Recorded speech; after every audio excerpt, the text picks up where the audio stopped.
Media give you the raw content that you deservedly need.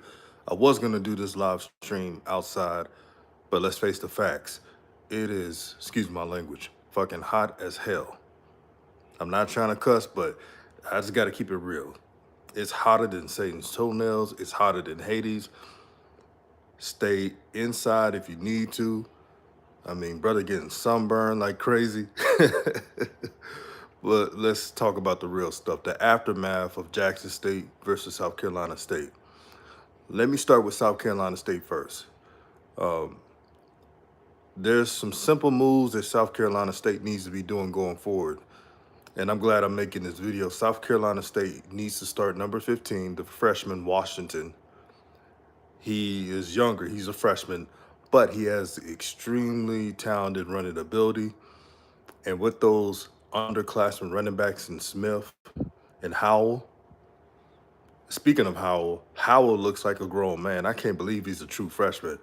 I don't know why South Carolina State did not run with him more or be creative with the runs with him more. What did he average? Almost 4 yards a carry, 4.5 yards per carry, close to 5 yards per carry. And South Carolina State, the biggest problem they did in that game, they didn't play to their strengths. They panicked. Once that pressure that JSU has was right in their face, the players didn't know what to do. So they were being frantic and not being aligned and assigned. And for the cornerbacks, they can't be scooped back that far. And I knew Jackson State was going to expose that when I saw the first series. The cornerbacks, the DBs overall, it looked like they were past the 10-yard line. That's a free look for a quarterback. Hopefully that gets rectified. But South Carolina State, if you're a South Carolina State fan, don't overreact. Let's give credit to where it's due. Jackson State's that talented. Now, a couple shines thought that Jackson State fell off and thought that Jackson State would be some type of 4 or 5 loss team. So far, they don't look like that type of team that some of you idiots, not you guys, but the ones that said that Jackson State was going to lose a lot of games, they look good, don't they? They look really good. And I try to tell y'all about Coach Maurice Harris, but who do I know? I just do YouTube, so nobody was trying to listen to me, but I told y'all. And now y'all saw, you know what's scary about Maurice Harris? He probably only used 10% of that playbook. Once Jackson State had a comfortable lead, and you can tell that once meaning Jackson State had a grasp of the game, and they weren't trying to exert so much energy, they were doing more simplistic plays of their playbook. They're saving that for FAMU. If I'm FAMU, I'm only taking that game with a grain of salt. I'm looking at the Liberty film. I'm looking at the film where TC was the offensive coordinator at North Carolina Central. That's what I would do if I was coaching against Jackson State. Because if you think that you could just, because I had a lot of people hit me up telling me, well, this is one of the few times that FAMU will have film on Jackson State. And I would tell them, I don't think that would be any much helpful because they didn't run all their plays. Don't forget, Seven McGee didn't even play in this game. He was injured, and Seven McGee just messaged on social media, Twitter that is, that he will be playing. I repeat, he will be playing in the Orange Blossom Classic. Y'all thought the weapons at Jackson State was dangerous that you saw last night? McGee is even more dynamic. He's dangerous. He's dangerous in the return game. He's dangerous in the slot. He could play outside receiver. Shoot, he could play running back. And let's get the likes up to 50 likes, family. I'm spitting this knowledge right now. At least got to get 50 likes. Let me know who's in the building. Let me know who's in the building. Share this video through Twitter, Facebook, Instagram, you name it. RawTruth Media, this is a family. Now, Jackson State, the reason why the running game was well, the passing game was well, Coach Mo, a.k.a. Coach Maurice Harris, was running a mixture of 12 personnel and 13 personnel, meaning that 12 personnel would have 2 tight ends incorporated in a line of scrimmage, and then 13 personnel would be 2 tight ends on the right, and on the left-hand side will be an extra tight end, the third tight end. Jackson State usually does not incorporate 3 tight ends. At first they were using 2, and then when they were doing run-heavy sets, they would use the 13 personnel, the third tight end. And since Jency Riley is a unique tight end that runs a 4.5, he looked like he ran a 4.4, but let's say 4.5 speed. Y'all saw it with that touchdown. That's a matchup nightmare. So the run pass option lanes for the quarterback, Brown, it is, he could pick his poison. Again, as you can hear right now, you can tell I've watched the film. I watched the game 2 times. The first time live action, and then this morning I watched the game again in slow-mo on DVR. Shout out to Gina. He says, don't give them any advice. Let them stay self-inflicted. No, it's not about giving advice, sister. It's all about coach speak. I've been around football all my life. I've been around sports all my life. So what I'm talking about is probably stuff that Willie Simmons and the next teams are going to study on it. I'm not saying anything they haven't even thought about. Like Willie Simmons, I bet you he understands that Coach Harris did not run 100% of his plays. It's pretty obvious. They had a comfortable lead, and you can tell they were just trying to do simplistic plays, simplistic counter runs, especially in the second half. That game could have been, Jackson State probably could have had 50 points. Let me put this down real quick. They probably could have had 50 points in that game. Shout out to D Jones. He says, "Yeah, I love Tigers. Thanks for the content." Oh, no doubt, no doubt. Tamika says, "Go Tigers. Yeah, rep your school, rep your school." I'll tell you, the SWAC, man, SWAC week 1 is going to be something. If there's a lot of winners, especially in non-conference play for the SWAC, there's going to be some ish talking, and deservedly so, because not only this offseason, but the past few years, the SWAC has been everyone's punching bag.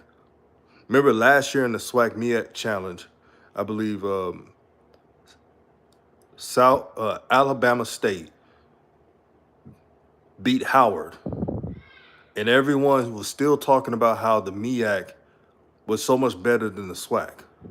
The SWAC has some teams, man. The SWAC has upgraded in quarterbacks, so it's not going to be as easy to stop these teams like the past 2 years. A quarterback can change life. There was a few teams that had good quarterbacks that made impact. You saw what Andrew Body did last season, even when they played against Jackson State. Andrew Body was difficult to play against. I know that Jackson State won that game last year, but Texas Southern was able to put yards.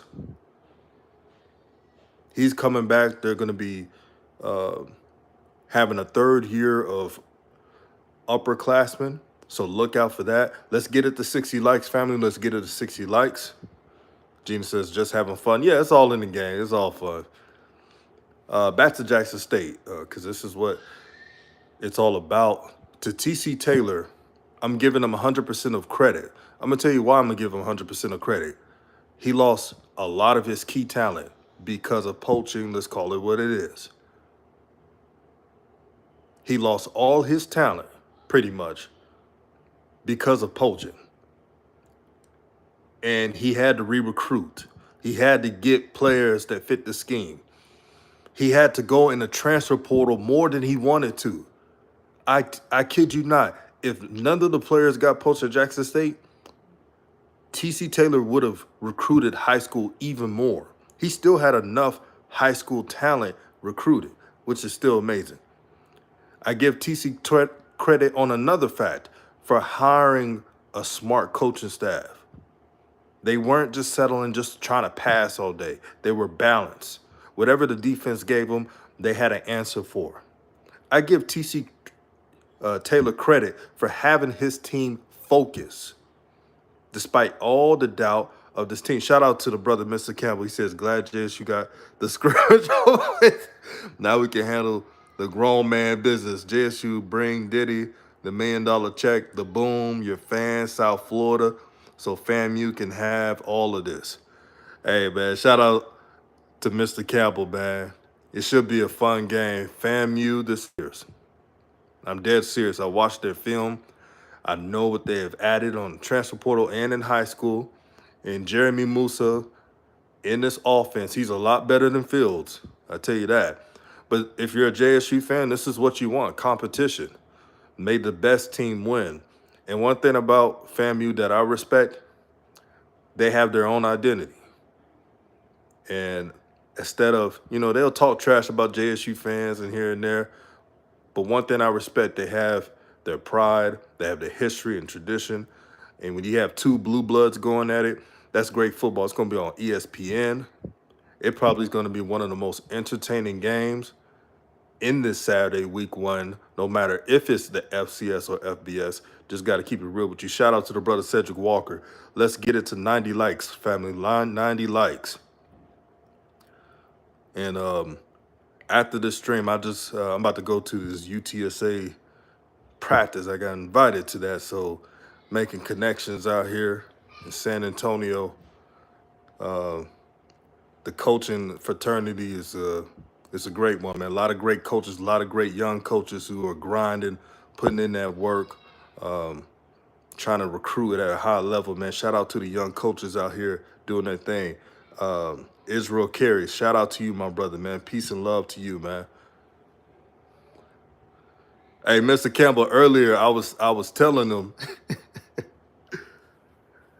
I was telling them that what FAMU should do in regards to film, they should look at all the film, from the Liberty film to when TC was coaching at North Carolina Central. Then one person was saying, "Don't give them too much energy." No, it's everything I'm saying. I'm sure Willie Simmons is going to do extensive research.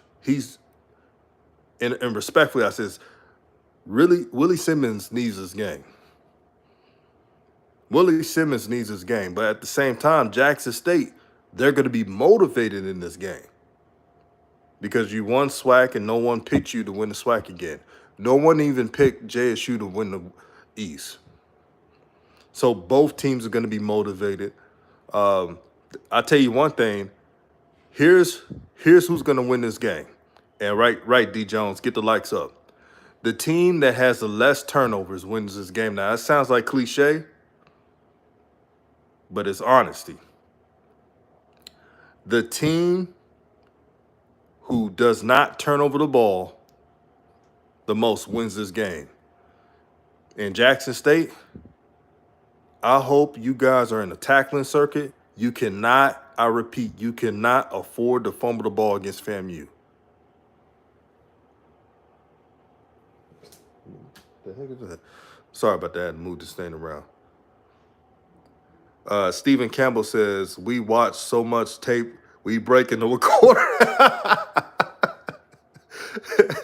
FAMU knows what is at stake. Yeah, FAMU, as we speak, they watching the whole coach. They're watching TC's whole coaching history, probably. Shout out to Coach Simmons. Make sure you subscribe to his channel. One of the most underrated content creators around. He should be having 10,000 subscribers. He said, my man finally caught up to you, man. It's good to see you, my brother. Man, I think, hey, Mr. Campbell, I think that FAMU has probably been looking at, since that loss last year, they've been looking at that film since then. And I don't blame them. Mr. Campbell said, hell, we even watching the boom. Hey, that's what I want to see as well. The Marching 100 versus the Sonic Boom of the South, man. Dog, that's elite right there. Forever Blessed says, what's good, brother? RawTruth. Keep up the good work, my brother. Yesterday was electric, bro. Now they know. Yeah, they know now. Now, I'm going to give Mr. Campbell his flowers because unlike some people who are fans of other teams, Mr. Campbell said this team was going to be good before it was even popular. Mr. Campbell came on my show. He came on HBCU Overdrive. He came on many other shows. And he said everything you saw in that game, Mr. Campbell said it. Mr. Ford has said it as well. Foot said, will FAMU score a touchdown this time?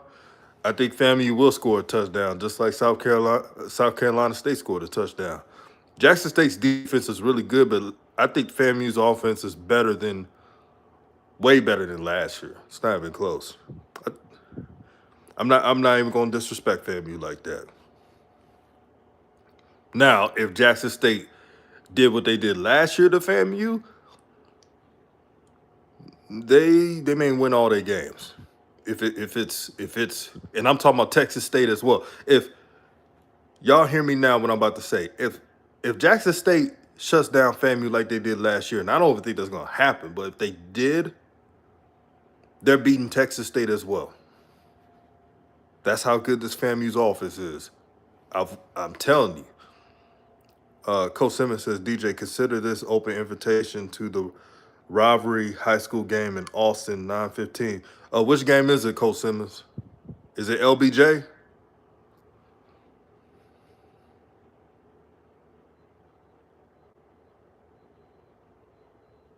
Yeah, I need to catch some high school games. We got almost 100 people in this piece. We need almost 100 likes to help the algorithm.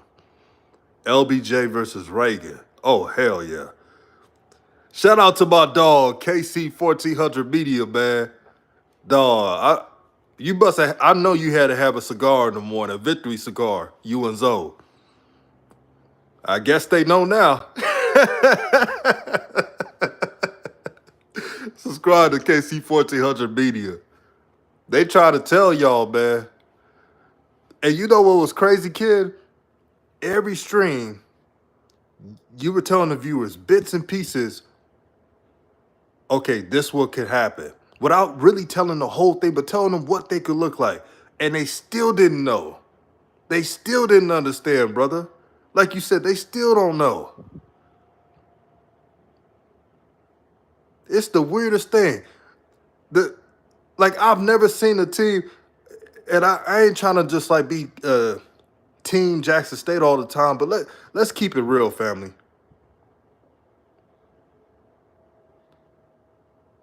Jackson State had the #2 recruiting class.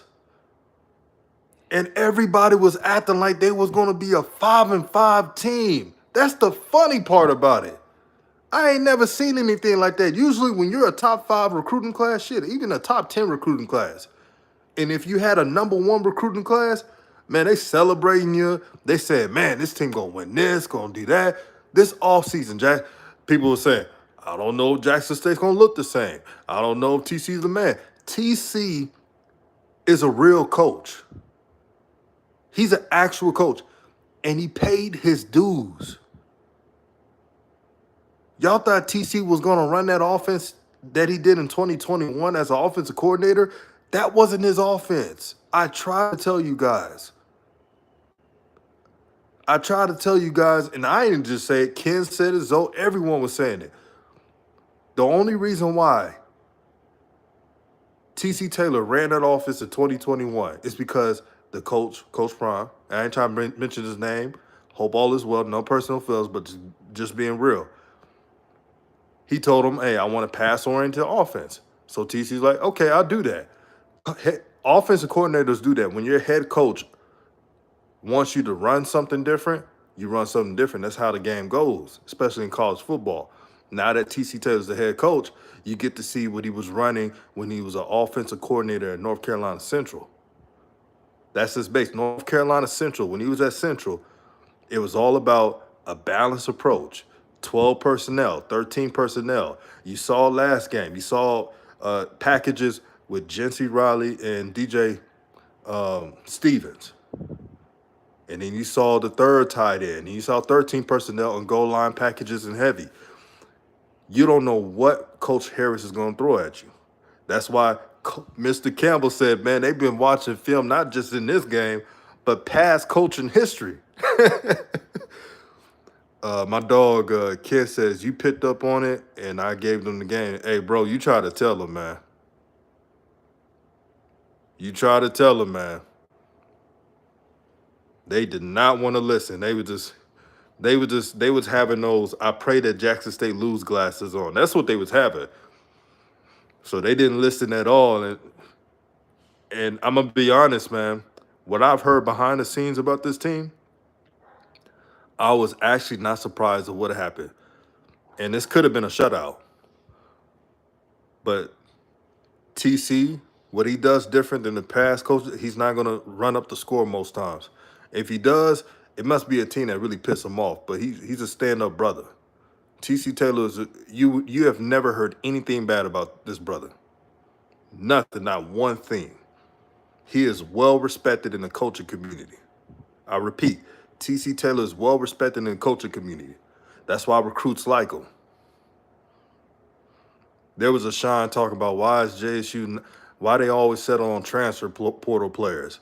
Well, if you lose 60 plus players, close to 70 players, you go in the transfer portal too. What you gonna do? Try to get 70 freshmen? Like the nerve of some of these Seans, bro. Right, Israel TC is the with the two E's coach. Mr. Campbell says you actually have to attend FAMU to be FAMU folk. Nobody who attended FAMU said that. Right on.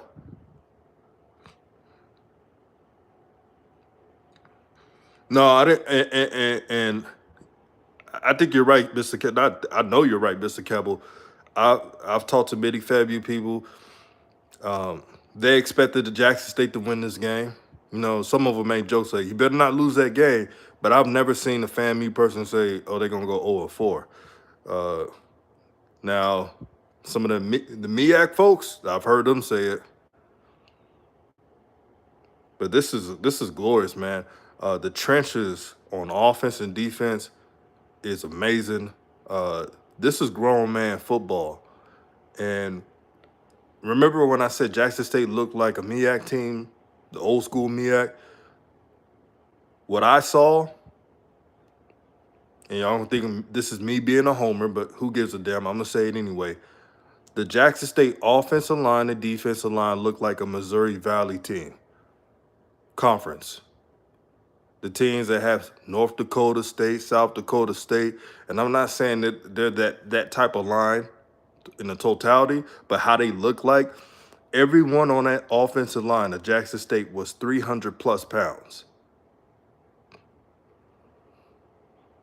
There was no one on that offensive line that was below 300 plus pounds at Jackson State. Steve, Mr. Kevin said, "Hell, FAMU was rooting for JSU. We want y'all asses to come in that game like this." Yeah. And as a competitor, you should want that. You should want your team, your competition, to be up there. I'm sure even though Jackson State can't stand Southern, they can admit that when Southern's good, and let's say Southern's undefeated, and let's say if Jackson's undefeated or lose one game but still above 500, that's a good contest, especially for a rivalry game. They just don't want the rivals to win more than them, and that's part of a rivalry. Yeah, I said that in the beginning. Coach Simmons, 7 McGee didn't even play. I'm interested to see how they're gonna line up 7 McGee. Are they gonna line up in the slot? They're gonna put him everywhere probably. If I'm a recruit looking at that Jackson State offense and defense, like if I'm a DB, I'm excited to play for a defense like the Jackson State defense that you could play bump and run man to man. And the difference between these DBs than the past DBs, it seems like the Jackson State DBs look back for the ball more. Last year, when Jackson State played against a good quarterback, there was times where they didn't look back to the ball and there'd be a little stupid penalty here and there. But the defense was still cold last year as well. It's just more fundamentally sound, if you understand what I'm saying. And it's no slight to the past coaching staff. This is what I'm seeing. They look like they know what they're doing. Yeah, they got depth as well. You know, at the DB position, you got Batman Mitchell, Bruce Mitchell, that is, who's a freshman, standout freshman. off the bench. You have Tristan Sion off the bench. So Jackson State is not only set now, they're set for the future. And they're going to recruit more high school talent. And one thing I'm noticing, they're going into Texas. Me, Coach Simmons, Doc, we know a lot of coaches around here. And these players in Texas high schools, they're starting to like JSU. Really, they're starting to like the SWAC. They're starting to like that PV has the facilities. They didn't even know about PV having the facilities. I remember a kid saying, "Man, I didn't realize PV had a state-of-the-art facility that mirrors most Conference USA teams." PV's facility is right up there with North Texas. They didn't know about these teams. Hey, Lane, shout out to the homie Lane. I should have mentioned this earlier. Isaiah Spencer. Man, he doesn't even look like a freshman. And when he had those catches in 64 yards, it was easy to him. And another thing I like about Isaiah Spencer, he holds on to the ball. Pep says Sion is gone. Is that true? Is Tristan Sion gone? Y'all let me know in the comment section. Cedric Philliman says, did Jalen Hughes play last night? I did see Jalen Hughes. They say he's gone? Okay. Dang, I like this talent, man. Well, you know what it is. Next man up. But I did like Sion's talent. Yeah, they thought y'all was going to fall off, man. I'm telling you right now, all JSU haters are probably in the closet right now. They got their candles lit up. They got a voodoo doll. And they praying that Jackson State loses the next. They praying that Jackson State gets blowout next week, and they're playing that they lose to Southern and playing that they lose to Texas State real bad. It's the funniest thing I ever seen. And I'm telling you, these players. Okay, Sion went to JUCO. Well, he could always go back to Jackson State, but we'll see what happens.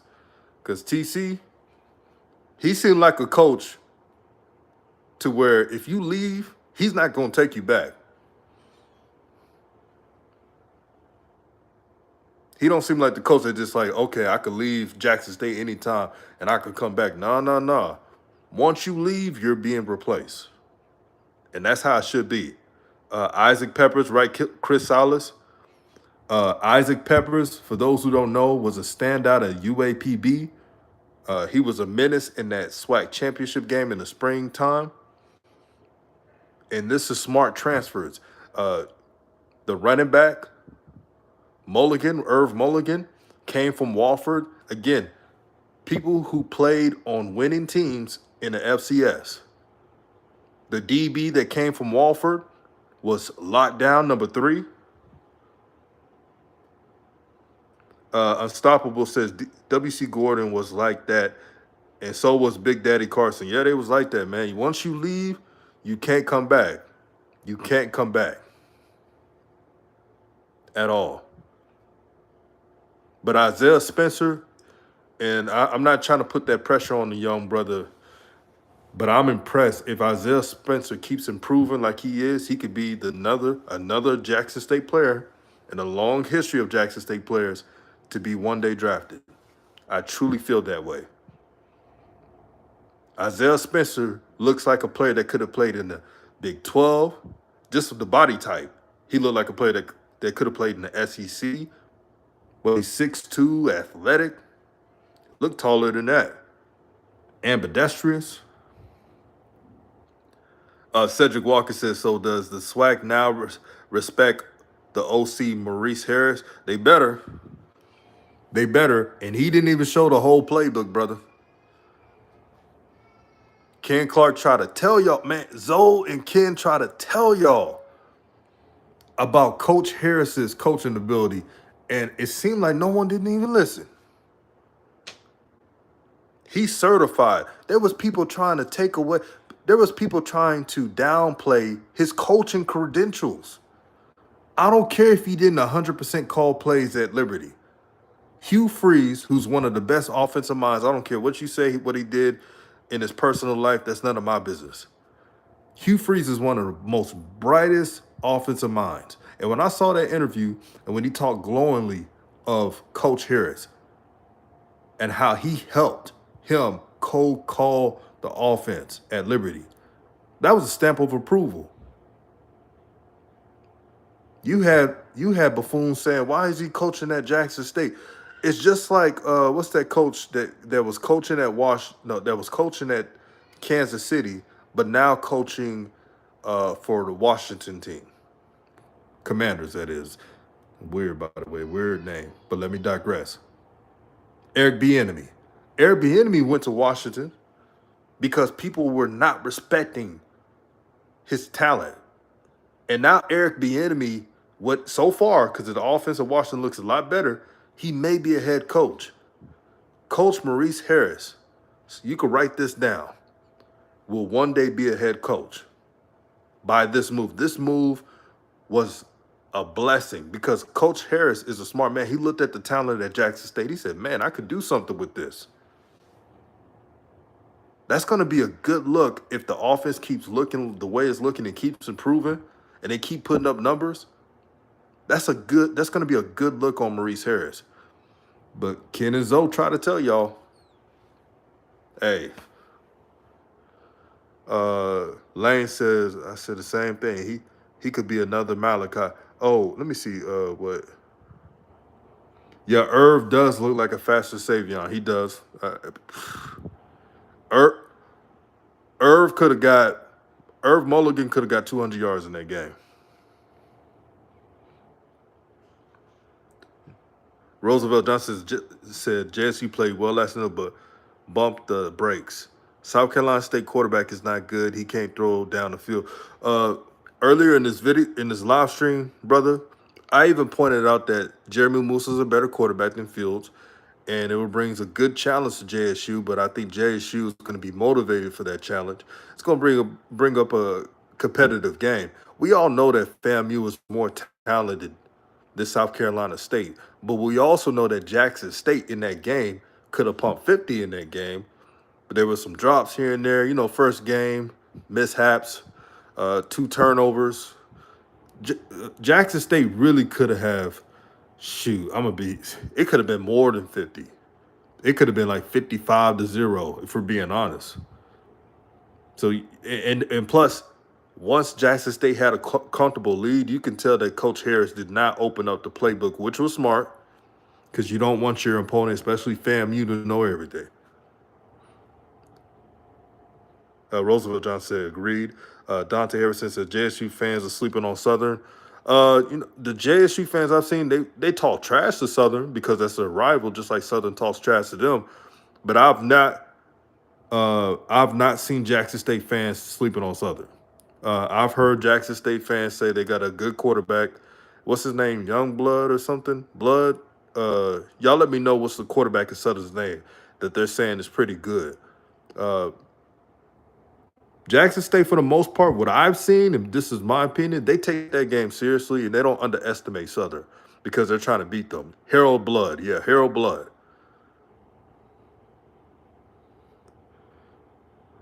I'm going to tell you a team I'm looking for, and I know they didn't win a lot of games last year, Bethune-Cookman, because Bethune-Cookman, I just want them to be really good. They have the talent. They're in Florida, for crying out loud. They got the athletes. They just need that quarterback. They just need a signal caller. But besides that, Bethune, they need to be more fundamentally sound, knowing where to go. I'm telling you, when you're fundamentally sound as a football team, everything takes care of the rest. With Bethune-Cookman, I'm not just worried about, their record. It's really just style of play and if they have an identity. If they have that identity, that will bode well. And plus, I would like to see Bethune good again. So when they play against FAMU, it's the classic that we used to seeing from in the past years. Mr. Campbell says, the answer is both. Corey Fields was horrible even before the JSU defense got rolling. Yeah, both things could be true. Yeah, both things could be true. Yeah, we all know that Jeremy Musa is light years better than Fields. But Yeah, it really just means two talented teams are gonna go at it. But yeah, this was a great productive stream. As always, hit the like button, share this video. Uh, man, week one for the SWAC is going to be amazing. I'm gonna check some teams as well. Morgan State, my sleeper team that is, and I don't know if I can see North Carolina Central against who they play against. Not Fayetteville State, but Winston Salem. Yeah, I don't know if that's going to be on TV, but I would like to see how they look like. Um, Grambling versus Hampton. I like what Hampton's building, but I'm rooting for Grambling. It's going to be in New Jersey. Shout out to Kevin Poirier for that. I'm rooting for Grambling in that game. You could call it SWAC bias, but I'm from the South. I got family in Louisiana, so there's a respect there for Grambling. And y'all know what I want. I want the SWAC to be the most dominant conference, or one of the most dominant conferences in the FCS. Um, I don't want to hear about it's impossible. It's anything is possible when you have a quarterback, when you have a coaching staff, and when you just have players. That's what it's all about. Unstoppable said nobody in SWAC had JSU winning. They all said South Carolina had returning players, Buddy, 40 years of experience. Yeah, they were saying that too. But this is RawTruth Media. Y'all have a blessed day. Stay positive, and I'm out.